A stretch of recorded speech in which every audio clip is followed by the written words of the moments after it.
तो देखिए, एक और बीजेपी लगातार बैठक के जरिए लोकसभा चुनाव में जीत को लेकर कोशिश कर रही है, तो वहीं दूसरी ओर कांग्रेस की लोकसभा चुनाव को लेकर तैयारियां तेज हो गई हैं। हर लोकसभा क्षेत्र की रिपोर्ट तैयार कर रही है कांग्रेस, जहां प्रभारियों को हर सप्ताह कामकाज की रिपोर्ट देनी होगी। हर लोकसभा क्षेत्र की साप्ताहिक रिपोर्ट तैयार होगी। साथ ही राष्ट्रीय कांग्रेस कार्यालय ये रिपोर्ट भेजी जाएगी। इंडिया गठबंधन में कांग्रेस को 17 सीटें मिली है। तो देखिए, एक और इंडिया गठबंधन की बात करें तो समाजवादी पार्टी और कांग्रेस में सीटों को लेकर बंटवारा हो चुका है।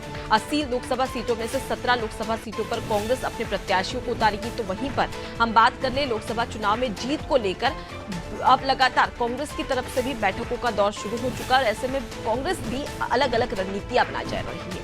अब कौन सी रणनीति है, किस प्रकार से रणनीतियां बनाई जाएगी कांग्रेस को लेकर, और भी जानकारी ले लेते हैं। हमारे साथ में संवाददाता उमंग लगातार जुड़े हुए।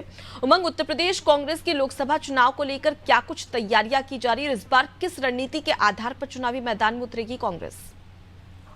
जी बिल्कुल अनुपमा, साफ तौर से उत्तर प्रदेश में कांग्रेस जो है वो अपने चुनावी अभियान को लगातार आगे बढ़ा रही है। जो कांग्रेस के प्रदेश अध्यक्ष हैं अजय राय, उनकी अगुवाई में कांग्रेस के कई वरिष्ठ नेता जो हैं, उन सभी को ये जिम्मेदारी मिली है। जो कांग्रेस के उत्तर प्रदेश के प्रभारी बनाए गए हैं अविनाश पांडे, सभी नेता मिलकर लगातार उत्तर प्रदेश में जो कांग्रेस की रणनीति है उसको तैयार कर रहे हैं, आगे बढ़ा रहे हैं। क्योंकि कांग्रेस के वरिष्ठ नेता राहुल गांधी जब अपनी भारत जोड़ो यात्रा लेकर उत्तर प्रदेश पहुंचे थे, तो उन्होंने उत्तर प्रदेश में योगी सरकार के ऊपर, डबल इंजन सरकार के ऊपर जमकर निशाना साधा था। उन्होंने तमाम मुद्दे जो थे वो उठाए थे, जिसके बाद कांग्रेस के जो युवा मोर्चा के सैकड़ों कार्यकर्ता थे, उन्होंने पुलिस भर्ती पेपर लीक का जो मामला था को प्राथमिकता से उठाया था। इसके साथ ही कांग्रेस जो है वो साफ तौर से कह रही है कि जो उत्तर प्रदेश सरकार है, जो भाजपा सरकार है, वो किसानों के मुद्दे पर, युवाओं के मुद्दे पर बिल्कुल बात नहीं करना चाहती है। जनता को बरगलाने का काम भारतीय जनता पार्टी कर रही है, ऐसा कांग्रेस के नेताओं का कहना। इन्हीं सब चीजों को लेकर, इन्हीं सब मुद्दों को लगातार जो कांग्रेस की जो नेता है वो लेकर लोगों के बीच में जा रहे हैं। और आपको बता दें कि हर लोकसभा क्षेत्र के लिए कांग्रेस ने विशेष तैयारी की थी, क्योंकि उत्तर प्रदेश में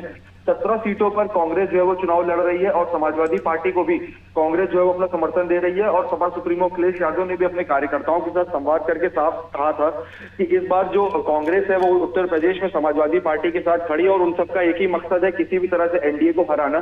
तो कांग्रेस के जो कार्यकर्ता हैं वो समाजवादी पार्टी के साथ है और समाजवादी पार्टी के कार्यकर्ता मिलकर कांग्रेस को मजबूत कर रहे हैं। तो ऐसे में अब जो कामकाज की रिपोर्ट है वो प्रभारियों को हर सप्ताह कांग्रेस के हाईकमान को देनी होगी। कांग्रेस के जो राष्ट्रीय अध्यक्ष मल्लिकार्जुन खड़गे, उनकी अगुवाई में लगातार उत्तर प्रदेश में कांग्रेस के कौन से प्रत्याशी होंगे उनको लेकर मंथन चल रहा है। हालांकि जो कांग्रेस के कार्यकर्ता हैं वो राहुल गांधी की रैली के बाद से पूरे जोश से लबरेज नजर आ रहे थे।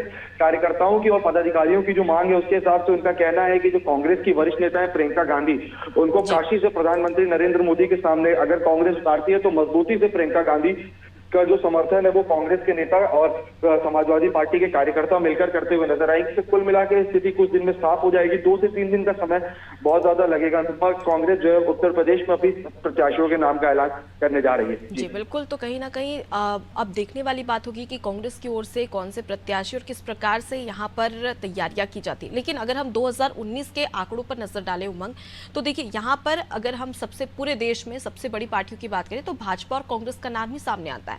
लेकिन उत्तर प्रदेश में 2019 में भाजपा के साथ ही साथ समाजवादी पार्टी और बहुजन समाज पार्टी ने काफी अच्छा प्रदर्शन किया था कांग्रेस के कंपैरिजन में। तो क्या लगता है कि इस बार कांग्रेस भी अच्छा प्रदर्शन कर पाएगी? ये रणनीतियां कांग्रेस के लिए काम आ सकती है?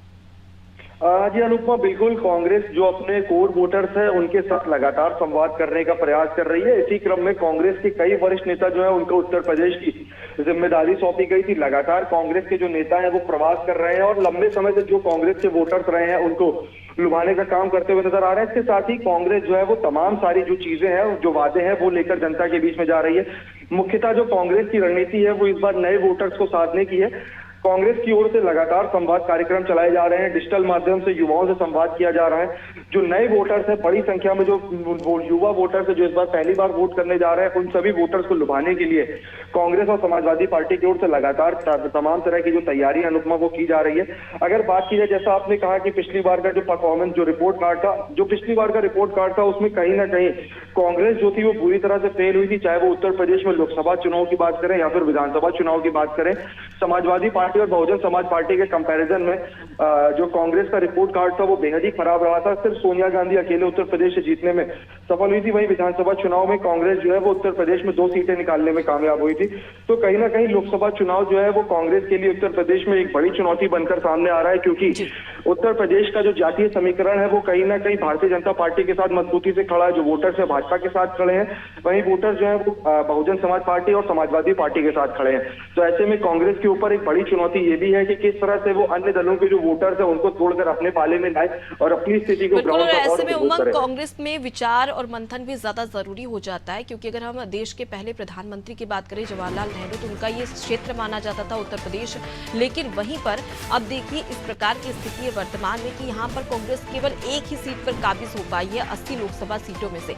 ऐसे में कांग्रेस के लिए ज्यादा जरूरी हो जाता है कि वो एक बड़ी रणनीति के साथ में चुनावी मैदान में उतरे और ज्यादा से ज्यादा लोकसभा सीटें उत्तर प्रदेश में हासिल कर सके। फिलहाल के लिए बहुत शुक्रिया तमाम जानकारी हम तक पहुंचाने के लिए।